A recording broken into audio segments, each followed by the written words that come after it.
एवढी गर्दी बघून मला असं वाटलं ना पूर्ण नाशिकच इथं आलंय. तर सांगते कुठे, तर हॅलो, आज दुपारीच ब्लॉगची सुरुवात झाली कारण सकाळी जास्त काही शूट केलं नव्हतं. आम्हाला जायचं होतं फुटवेअर बघायला, तर जिथे आम्ही बघायला गेलो होतो आणि तिथे आम्ही घेऊन पण घेतली होती, जी मॅडमच्या मम्मीसाठी होती, मस्त घेतली. तिथे जाऊन सगळ्यात आधी मी बसून घेतलं होतं, का तर माझं दुःखच होतं, काय माहिती का मला आजकाल मी फक्त बसायला जागा शोधते इथं तिथं.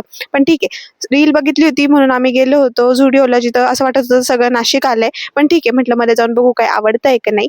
मध्ये वगैरे गेलो आणि तुमच्यापैकीच एक जण मला आज भेटले होते, तर ते पण ब्लॉगमध्ये आज मी त्यांना ॲड केलंय. त्यानंतर मध्ये वगैरे जाऊन बघितलं, तर इतकी गर्दी होती आणि इतका पसारा होता, काहीच समजत नव्हतं आणि जे आवडत होतं त्याला ऑफर नव्हती.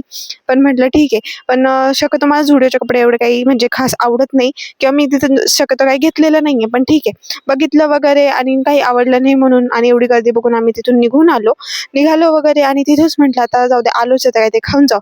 मस्त खाल्लं-पिल्लं आणि घरी जायला निघाले. तर असाच होता छोटूसा ब्लॉग. कसा वाटला आणि झुडिओला जाऊन आले की नाही हे नक्की सांगा. बाय.